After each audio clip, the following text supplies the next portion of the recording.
Welcome to Between the Covers, the show for readers and writers and lovers of books. I'm Stephanie, and I'm a publisher at Red Penguin Books. We republish books of all types and genres. So whether you have a book in your head or a book ready to go on your computer, or even 400 sheets of loose leaf shoved in a drawer. And yes, about once a month, we do get a big envelope with loose leaf mailed to our office. Visit us at redpenguinbooks.com and unleash your inner author. I'm so thrilled to be joined today by three authors who have completely unleashed themselves. John Wells III is the author of The Last Angel Warrior, the Caleb Andrew Chronicles, Book 1, with more to come. And finally, Brendan and Lori O'Gara are the authors of The Traveler's Song. So first we're going to meet John Wells, The Last Angel Warrior, the Caleb Andrew Chronicles. And the author writes, Caleb Andrews leads a typical teen life. He loves his job at the local diner. His childhood bestie keeps things lively with his conspiracy theories, and a girl he likes at school may actually be interested in him. Yet Caleb is anything but typical. In fact, he has no idea who he really is, a point he would not argue since he knows he is adopted. But when those he is supposed to trust turn out to want him dead to fulfill an ancient prophecy, he's thrust into a war 1,000 years in the making and is forced to face his destiny. Please welcome author John Wells III. Thanks for joining me. Thank you so much for having me. Wow, that's an interesting story. Is that what happened to you? Is it kind of like autobiographical? Well, I mean, it seems to be a typical coming of age story. Every 16-year-old has to go through, sacrifice. It's the things to check off your list, along with getting your first car and having a sweet 16. Exactly. It's kind of like all those people who think that every single, person in the world wakes up one morning and finds out that they're actually, their great grandfather was a king or a prince, and they have, right? Like every single Hallmark movie that it's ever been, Yes. We who don't really have a destiny and a prophecy feel a little bit boring by comparison. Absolutely. Tell me a little bit, what did inspire this story, if not your own personal life? Actually, so that's a great question. So as a kid, I loved fantasy. I mean, I got lost into the Chronicles of Narnia. I got lost into Lord of the Rings. And I always loved a good coming of age story of someone coming, kind of like what you're saying, when you don't, if I'm not actually going to wake up and find out that I'm a king, maybe I can write about it. One of the issues that I had growing up, however, was I never saw a lot of protagonists that really looked like me. In fact, a lot of the stories, if they were in the story at all, they were the best friend or the sidekick. That I feel like there was a time where that was kind of a complex for me, where I thought that I just was destined to be the sidekick. So as I got older, and I started writing, I wanted to find a story where I can write a story of a person of color that's not about being a person of color.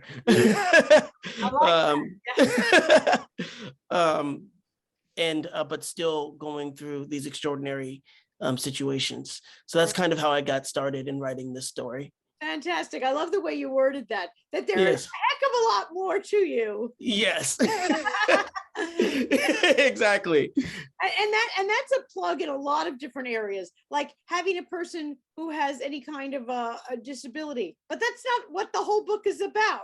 Exactly. Or, whatever it might be, but that's not what the whole book is about, because people are multifaceted and there's more about them than that. That's exactly very cool. Well, tell me a little bit about the writing process. Was this your first book? What was it hard? Was it easy? Did it pour out of you? How did this whole thing go? This was my first book. It was extremely difficult, but only because I did not have focus when I first started writing. I don't think I set out writing this book thinking, oh, I'm going to be a published author. I've always written. It's always been a part of what I did. I mean, obviously, there's always been some grandioseness in who I am, which is, what if I'm going to do it? I'm going to, become famous or something. But I don't think I really committed to becoming an author when I first started. I started in college, and a friend of mine actually was working on a comic book / script, and uh, I sent it to I asked him, I said, hey, can I work on this with you? So I wrote a scene for him in which I created a character. His name was Andrew. And I wrote this entire scene. I wrote 2 scenes. I wrote the scene that he wanted me to write, and then I wrote one for myself. And I sent them both to him. And he responded and said, great, I really like this character. I'm going to kill him. Well, and I said, that was an emotion. Right. And so I didn't like that. So I said, you know what? I'm going to take that character. I'm going to write my own book. And that was 10 years before I actually finished the draft. It took me a lot of time. I was in college, so I was doing school and I was doing all that stuff. And and to be frank, I just kept putting it on the back burner. And a little bit later, when I was a teacher, I was a substitute teacher, and I started reading my drafts to students, to the classrooms, and they kept coming back and saying, hey, what's going to happen next? Or, hey, can you read us more of your book? It was the first time that I experienced someone actually wanting to read what I wrote, when I actually got serious about writing. And once I did that, I finished the draft.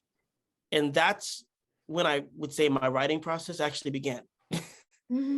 Yeah, because then I got an editor. The editor was my first class, my first master's course of how to write a book, because what I wrote was not a book. And for the next 2 years, I learned how to condense and how to describe and how to tell a story. And I published in 2020. So. Oh, fantastic. Now, this is book 1 in the series. Yes. Are there other books already out? Are they coming? There are. Ooh. There are. So book 2 actually came out in March. So I have book 2 right here. If you can get beyond my ring light. Yes. That came out in March. And book 3 is, fingers crossed, slotted for the end of this year. Fantastic. Now, is it a trilogy? Book 3, is it? I don't know. There might be more. There might be more. We'll see. I wasn't sure if you were like done with this character and ready to move on, or there's more to be said. I think there's more to be said. But I think that if you buy the book and buy the trilogy, or the 3 books, you'll still be happy with the story. Good Yeah. Good thing. Now, you said you're a teacher. What do you teach? Oh, well, I was a substitute teacher for 5. I still substitute teach, but I've transitioned a lot more into writing.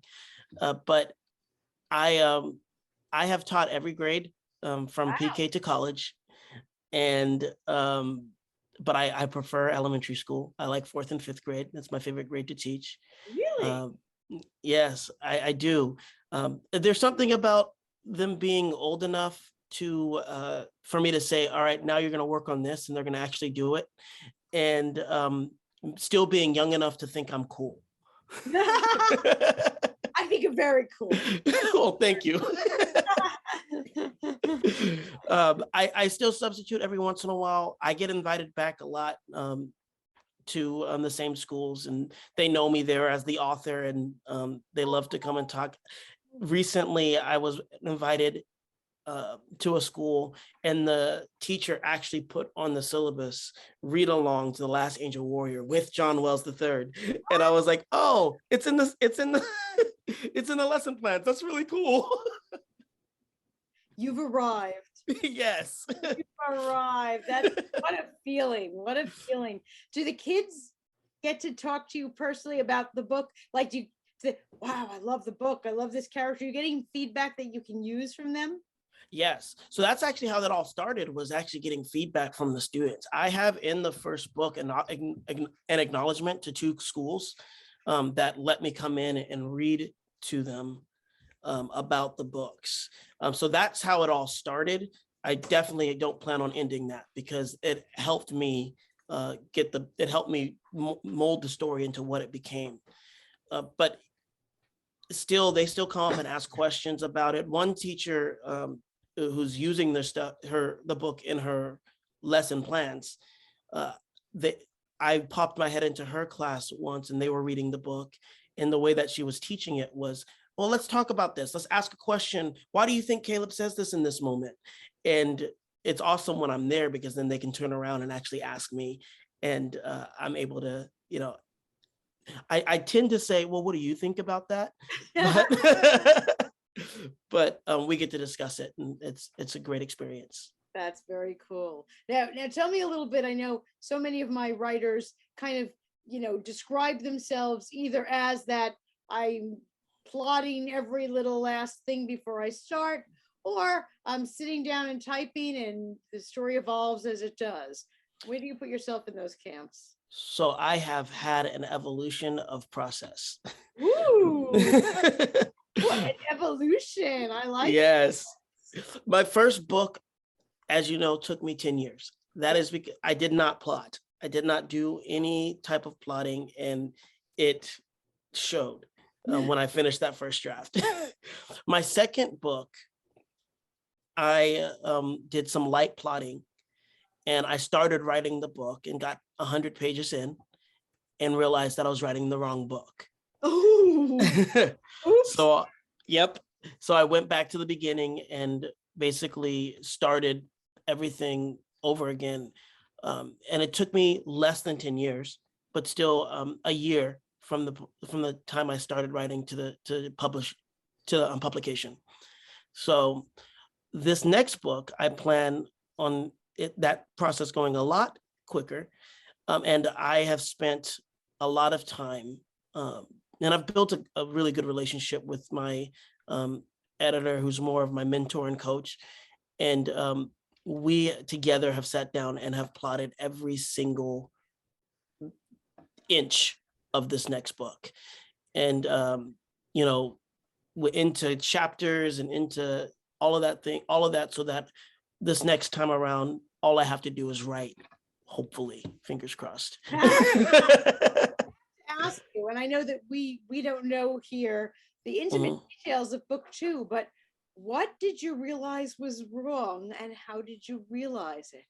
Yes, that's so cool. Oh my gosh. It's a great question. I started writing this book called The Feud of the Mercenator. Now, the Mercenator in my story are referred to in book 1 as the Magic Born. They are a species that have magic in their blood. And I was writing about this feud between the two of them, between two sects in the Mercenator. And that was my focus of the book. And I wrote 100 pages in it, and I got stuck. We got stuck on all of these different items that they were fighting over. And I was talking with my editor, and I was like, well, what is the purpose of this? And through talking, the common thing that kept on coming up was the heir of Ambrose. It's the heir. And I finally stopped. And I remember, because when I talk to my editor, I normally take my dogs out on a walk. And that's the thing. And I remember I stopped in the middle of the street and I said, that's the book. I'm not writing about the feud. I'm writing about the heir. The heir of Ambrose is what the story is about. I've been focusing on the wrong thing.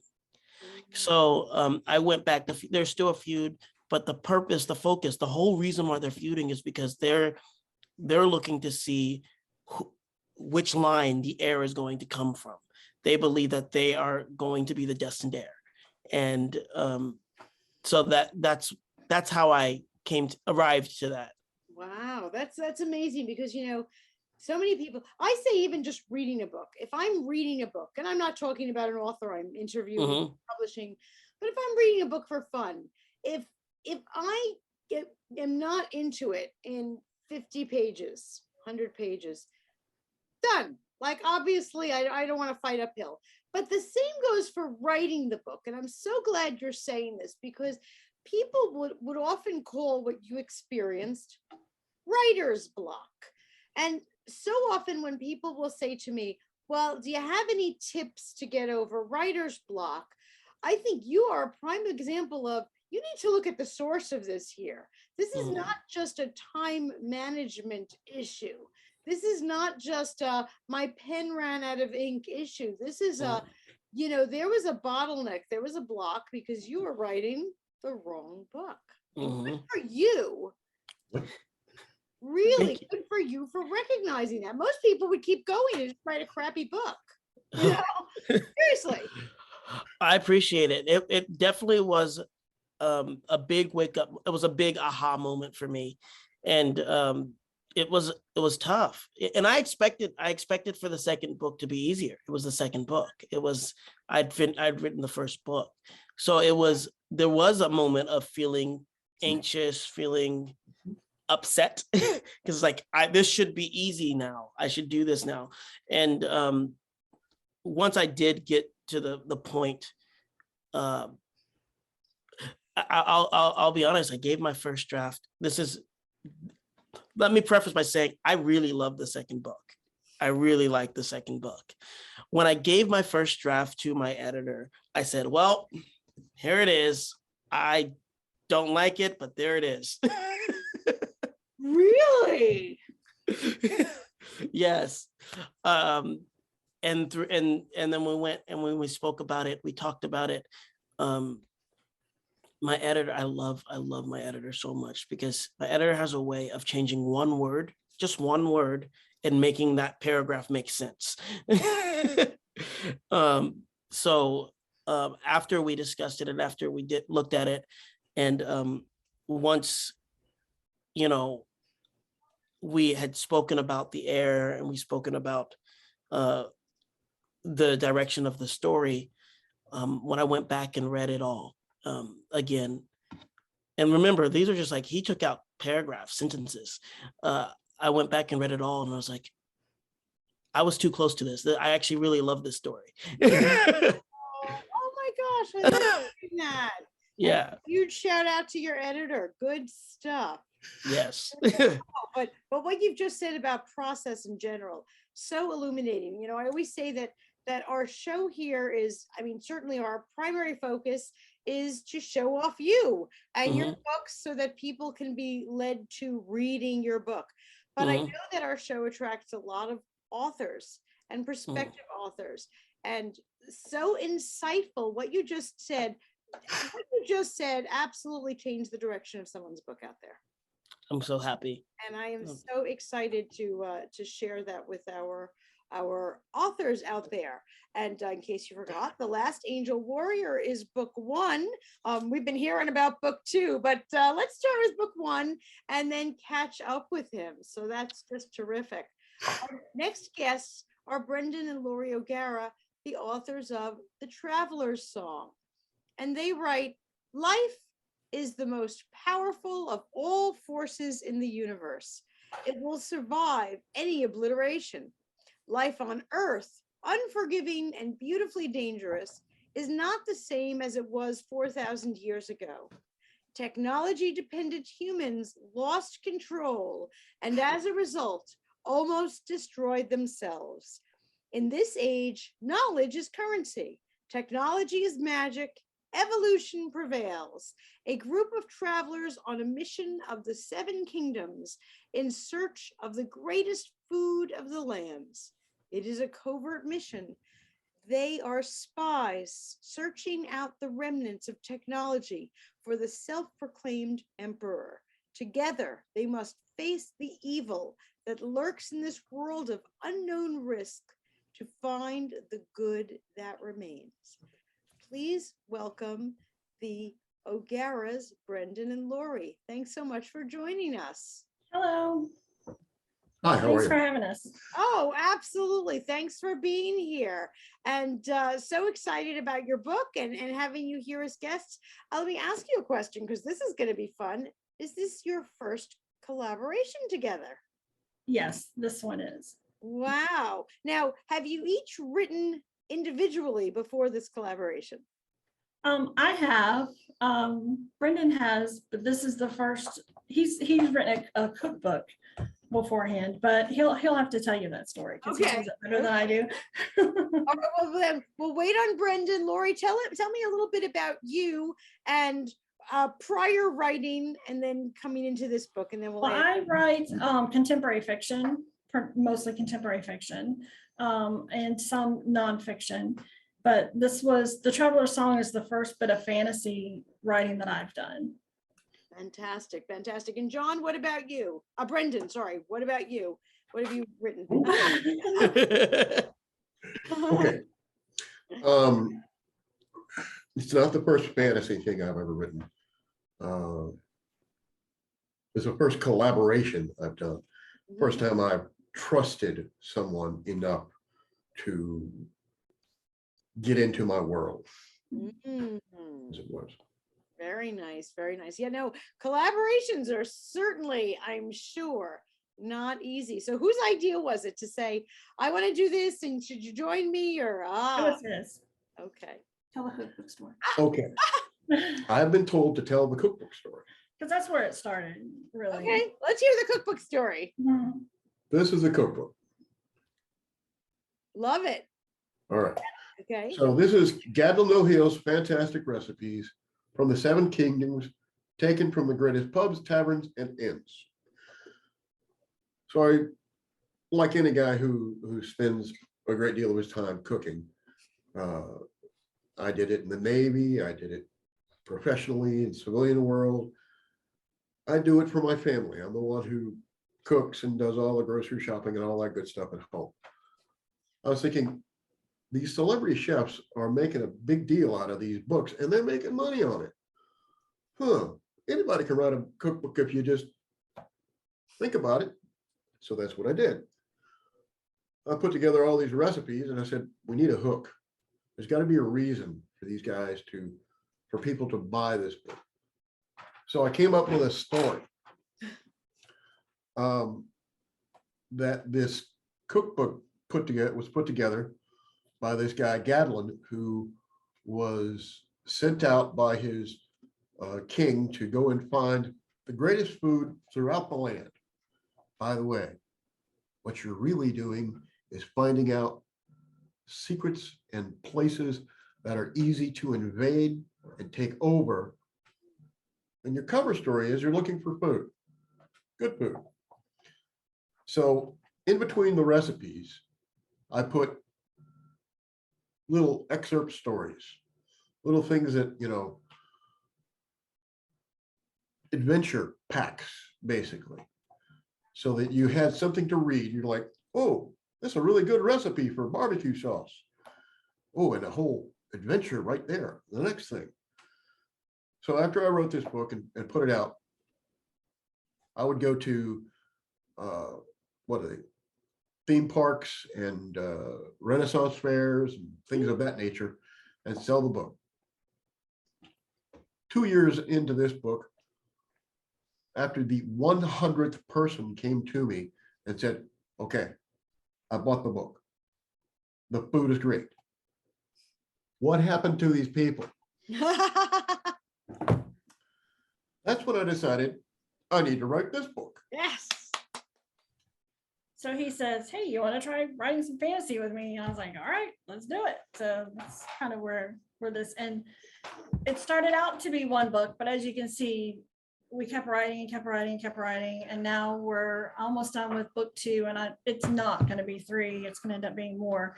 But Because we have books that, like the Traveler's Song, we have other little compendium books is what I call them. And they're kind of short, they're not, a couple hundred pages, yeah. they're not 500-page compendium books. They're, a couple hundred pages. And in those books, you'll see parts of characters, or you'll see a specific character that shows up in the main book and shows up throughout the timeline. Like I've got this guy, Thanatos Morclasian Magni. Thanatos, not Thanos. Thanatos, Morclesi, and Magni. He's a necromancer, but he's kind of a good guy, or not. Depends on how you see necromancers. Necromancers could be seen as healers with bad timing. I like that. Yeah. Heroes with bad timing. I like that. So they go through different cities and different places and even different adventures on the road to get, they get food and all that good kind of things, but they also are scouts, covert scouts that show up in towns and look at their defenses, and then they report back to the emperor or the king what's going on, and he then decides who to invade or who to not invade, so that he can, without telling you too much, so that he can decide what areas need to be slowed down in technology so that humanity doesn't destroy itself again, and what areas need to be grown or left to flourish so that humanity can stay on track. I've got a party of guys. One of them is a sailor and a womanizer, and he's a swarthy, like, I don't know, Italian or Moorish kind of guy. I got a scholar who he is just as happy in the library as he is in a bar because he can be left alone. I've got a guy who loves the wilderness, but he often runs into the fact that he is discriminated against because he's a half race. He's black and he's white. He's dwarven and he's human.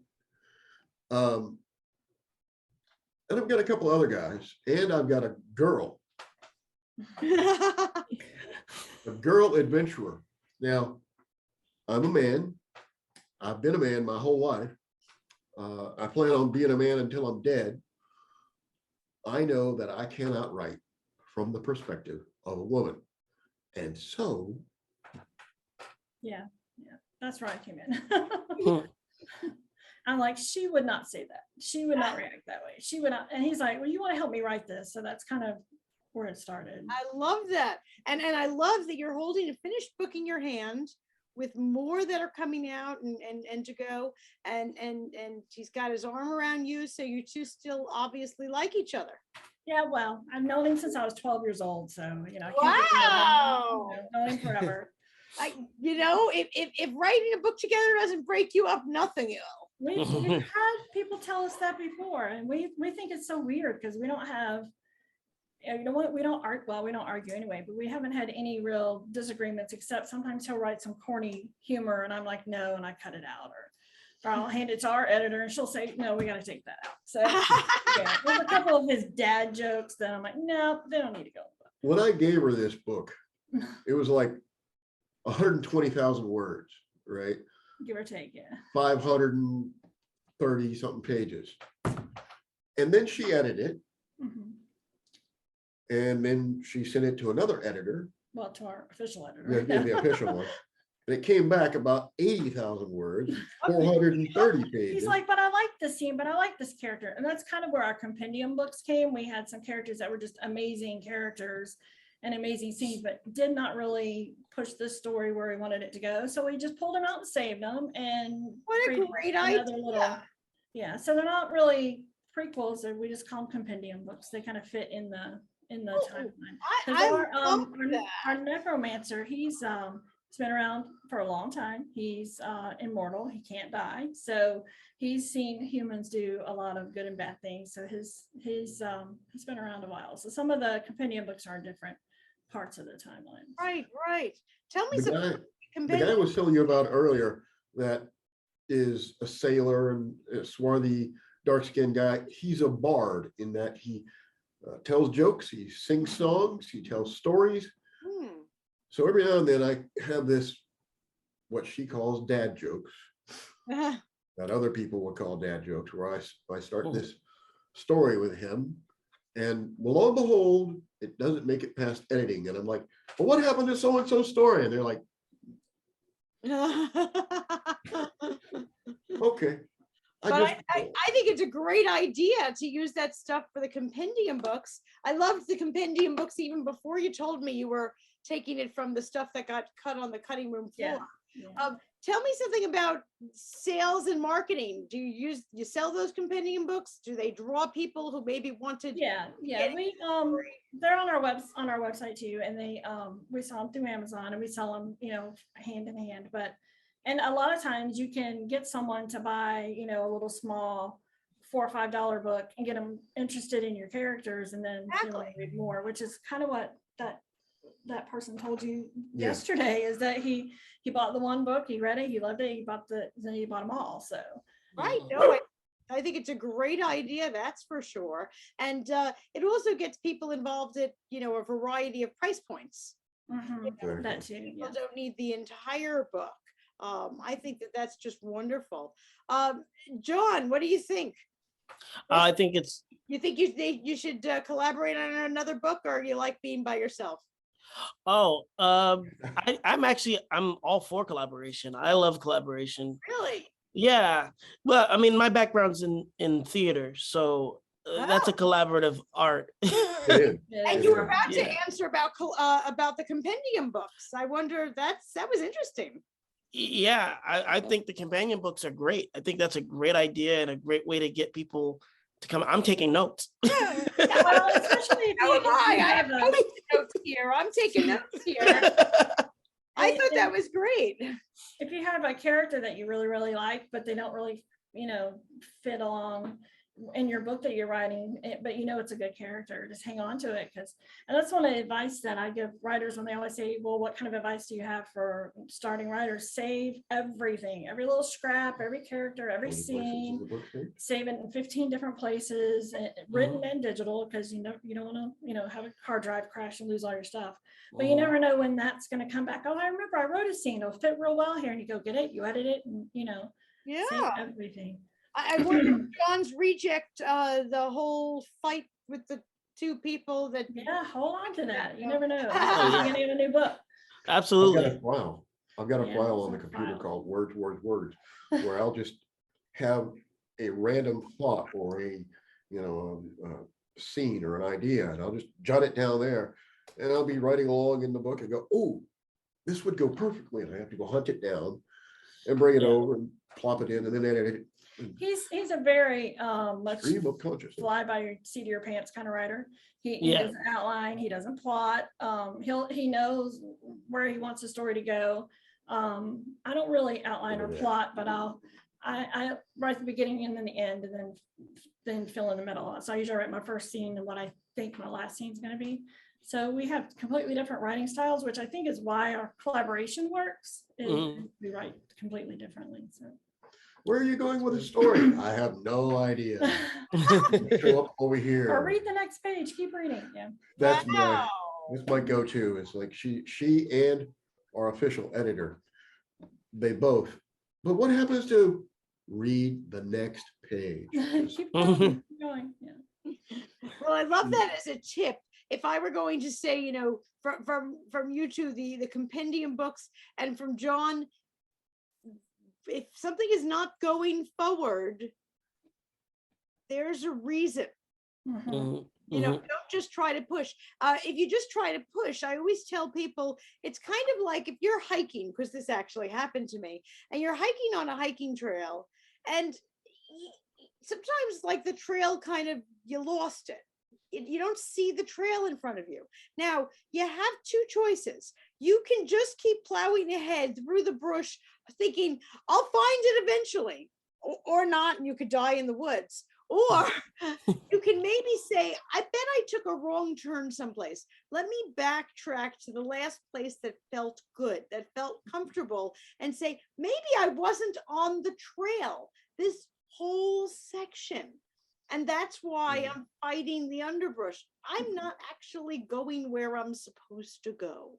And that's what it sounds like with John, as he discovered that. And Lori and Brenda discovered that books really are not supposed to have 140,000 words. Maybe it's one big book and 5 compendium books, and I'm kind of like loving Love that. that. That is just so awesome. So tell us all about what's next on your dockets. John, I know you mentioned book 2 is out, book 3 is coming out, or Yeah, book 3 is coming out at the end of this year. okay. Did you start writing book 4? Do you write something different? Are you feeling like I want to explore a different topic? What's going on? Nope. I think there will be a book 4 for this series. I try to put out short stories, so it's similar to the compendium books. Actually, they're not as long as the compendium books, but I try to put out some short stories in between each book to keep them going, because of the same things, characters that I like, that I think, oh, they have a story of their own that we can tell. So I have one short story that's already out, and one that will be published. Well, hopefully will be published in the anthology in August. So we'll see how that goes. Fantastic. And Brendan, Lori, what's next on your docket? What are you doing right now and working on? We're working on music. It's called The Music of the Bones. It's the second book in the Traveler Song series, the Necromancer Song series. And I've got another, it started out as a compendium book, but it may end up being a whole book of its own. It's called The Remnants of Eden. It's set in the same timeline, some of the same characters. Well, more Clacian, he's in there, but it's growing into a book of its own. So we're working a little bit on those two things together. So. The Necromancer Song, book 1 is what it says, but the Necromancer Song, I feel this way every time I sit down in front of the computer and start writing, because although I don't really have a plotted, I'm going to go here to here to here to here, I spend a great deal of time researching, so that I'll spend 3 weeks researching some subject that may only be 4 lines in the book, but at least I have a grasp of what I'm talking about. Right. So that leads me to believe that the Necromancer Song could be more than 3. It could be 3 and then a splinter off book that says, oh, this is an idea. Let's talk about Peaches and Streak and where they came from. Ooh, this is Peaches and Streak are another character set, but J.R.R. Tolkien inspired me to no end. I mean, no end. So you think it's just this book, but the world is immense. He's very much into world building. We have a poster board, two poster boards where he's actually hand drawn out our world and our universe that our stories are in, and we've got a timeline graphed out. So a lot of Brendan's writing is prep work for what's coming next. Fantastic. Well, I love hearing this. Let me ask a couple of quickie questions here for writing, because you're all so prolific. Morning, noon, or night? When do you write, John? Morning. Really? First thing in the Yes. morning? I will even wake up before the sun comes out. Horrors. Yeah, that's where I feel most creative, is early morning. As the day goes on, the less creative I feel. Oh, interesting. Lori, what about you? Morning, noon? Definitely not morning. I'm not up before daylight if I can help Okay. it. I usually do a lot of afternoon writing and evening, but I will write in 15-minute snatches too, because I'm a librarian, so I have a day job. So when I get a break, or when I have a chance, between meetings and stuff, I will write in short snatches. So I write mostly afternoon and evening. Brendan, how about you? Well, I'm luckier than probably both of them in that I'm a retired guy. So I write whenever the mood strikes me. It could be 3 o'clock in the morning and I've woken up for no reason. I don't know what it is.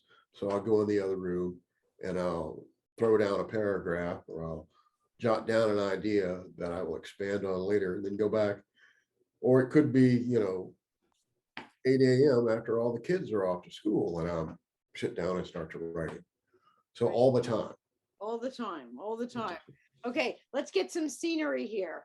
Do you like to be outdoors, indoors, in a library, lying upside down in a hammock? Is there a specific spot? Brendan, you're going to go first on this one. Well, once again, being retired, I have created the space that I love the most in my house, in my study, and in the conservatory of my house. Those places are my happy place. So indoors in the space I created. They look much like the background of John there. I with, know. We don't have a ladder, but we Nice. have a wall full of shelves in our Oh, love Love that. it. Lori, where do you like to write? anywhere and everywhere. I write everywhere. Okay, I gotcha. do really wherever I'm at.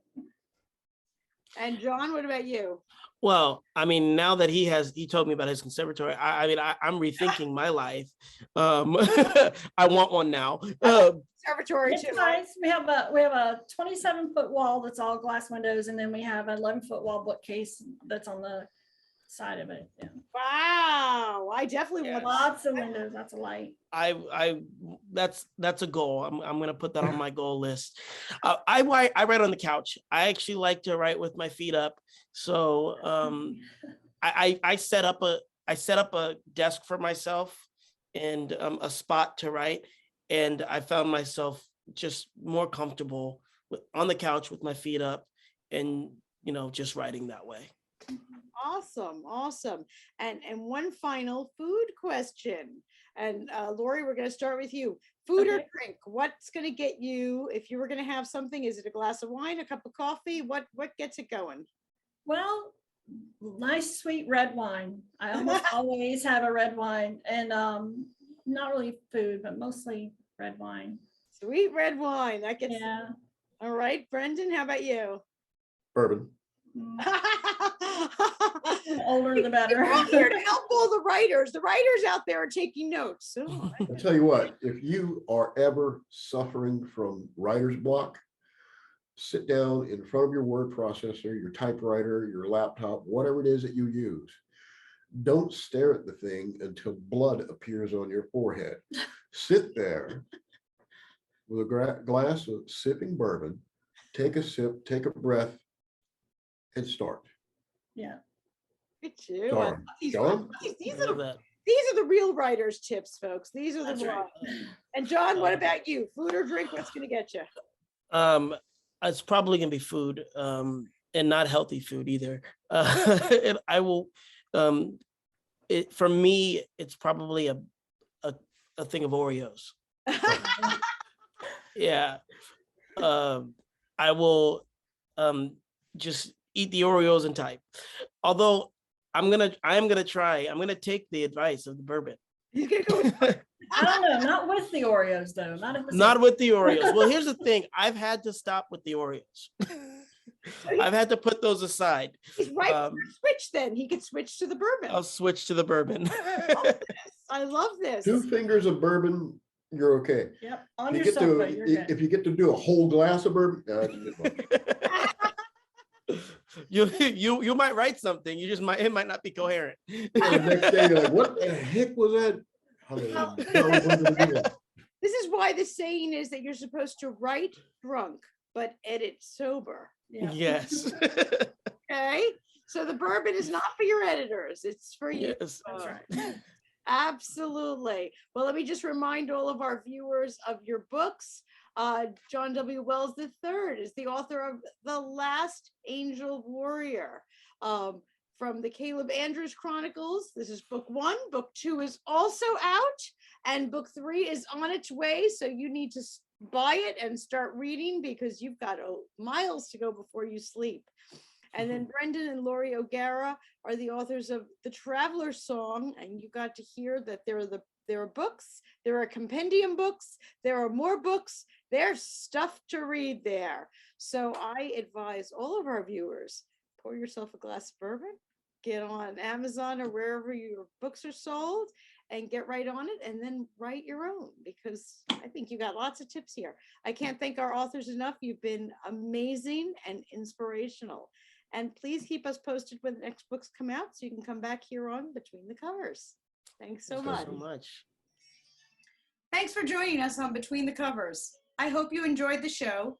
If you're an author who would be interested in appearing on our show, or perhaps you're a member of a book club, we do host book clubs as well, please visit betweenthecoverstv.com. By the way, at betweenthecoverstv.com, you can watch past episodes in addition to learning more about our authors and guests. So sign up there if you would like to be a guest on the show yourself. And if you have some books that you would like to get written or published, visit redpenguinbooks.com. Thanks so much for joining us.